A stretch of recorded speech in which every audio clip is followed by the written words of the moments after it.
Hey, everybody, and welcome into another edition of Inside Pitch here at the St. Louis Post-Dispatch. I'm Ben Frederickson, joined as always by my colleague Jeff Gordon, here to break down the latest in Cardinals baseball. And Gordo, I know there are a lot of Cardinals fans out there who are wishing the team would have, swept the Reds and weren't pleased with how that series ended. But tell you what, the Cardinals had a 2-week stoppage because of coronavirus. They came back, and here they are entering a 5-game series against the Cubs, and they're 3.5 back in an expanded postseason. They're in it right now, and they've managed to find a way despite an offense that continues to frustrate at times. But they've got to like where they stand, all things considered, entering this weekend at Wrigley. Yeah, at least they're getting their pitching together. You know, they're going to have Carlos Martinez back some point next week, perhaps for the doubleheader against Minnesota.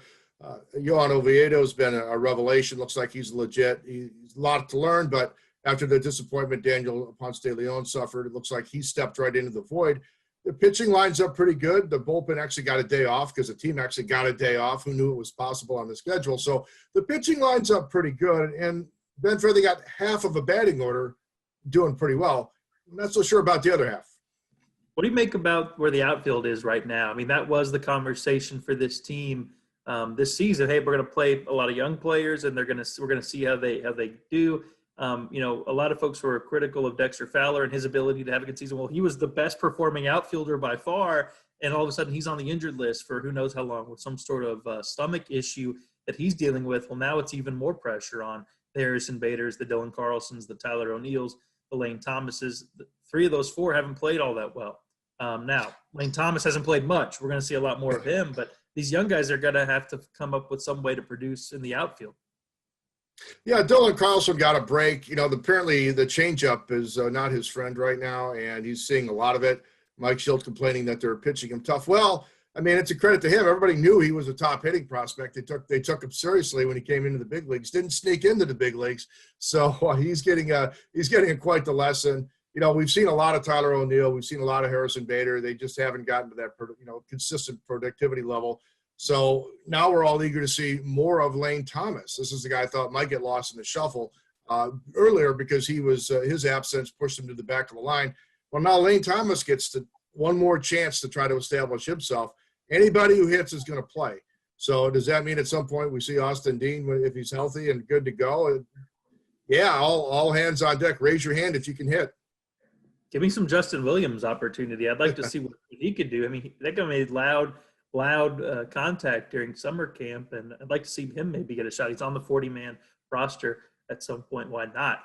Everybody's going to play, even the guys who aren't hitting. I mean, when you play this many games in this few days to the end of the season, there's just, if you're breathing and you don't have coronavirus, you're going to be in the lineup sometimes. So I think people have to be realistic about that. But certainly the outfield needs to find some way to produce, or else the team is dragging an anchor around. Speaking of sneaking into our conversation, I don't think either of us planned on spending a lot of time talking about Brad Miller this season, but he's Mike Trout. What do you made of what Brad Miller has done, the batting gloveless wonder that is really becoming a huge part of this Cardinals lineup because he's locked in and he's helping carry a massive load?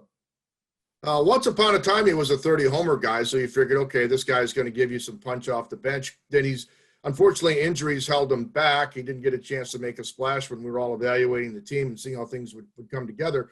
Ultimately, though, they needed a hitter. He got healthy. He jumps in, 7 RBI game. They'll take that. Doesn't matter if it was kind of a weird game. They'll take it. Some guys in his team barely have 7 RBIs for this shortened season. So, a really good, solid addition. It's going to create some interesting lineup discussions down the road if some of these outfielders hit and Tommy Edmonds in the infield mix instead of the outfield mix. That will, a guy like Matt Carpenter be fighting for playing time.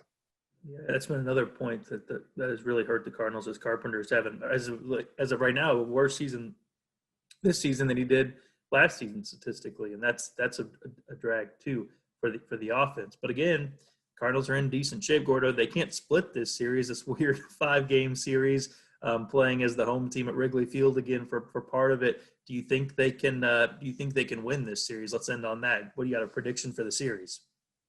Yeah, I think they can win 2 or 3 games. I mean, Darvish is going to be a handful, but you lose Quintana, you lose Chatwood from a rotation that hasn't been very good after the first half of the mini season. Their batting order beyond the top 2-3 guys in terms of their batting averages for the season, it hasn't been very good. Chris Bryant's on that roster. Javier Baez hasn't been very good. So yeah, they can win a couple games. I mean, that's pretty much all I can offer on the Cardinals for the rest of the season. They'll win a couple games here and there, and they'll stay in the hunt. They're gonna keep hanging. I'll say this: there's one guy, perhaps more than any, who loves to hit at Wrigley, and it's Matt Carpenter. So if something is going to help get his season back on the right track, this might be it. And if he finds some traction here, maybe that could help give the Cardinals some offensive punch to pair with their pitching and their defense. One other thing, and then we'll go, Gordo. We get to say hello to an old friend. We won't be there in person, of course. Only our colleague Derek Gould will be. But how about Jose Martinez getting a shot with the Cubs? I love Jose Martinez. I think anyone who's ever covered this team loves Jose Martinez. He's been great to interact with, but it's going to be odd seeing him on the other side of this rivalry. Yeah, back when you could actually go in the clubhouse and talk to the players, Jose had the welcome sign up, and he's just such a gregarious guy and such a great story. So he persevered for a decade to try to get himself established. So now he gives one more bat to the Cubs team that needs one more bat, and for a team, it's funny because they're chirping the Cubs. That's how they're getting their edge.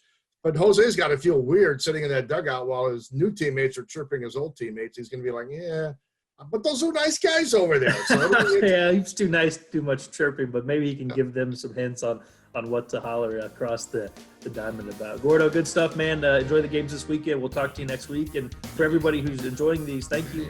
Be sure to look for them regularly at stltoday.com under Inside Pitch and tagged on all the Cardinal stories. For Gordo, I'm Ben. We will talk to you soon.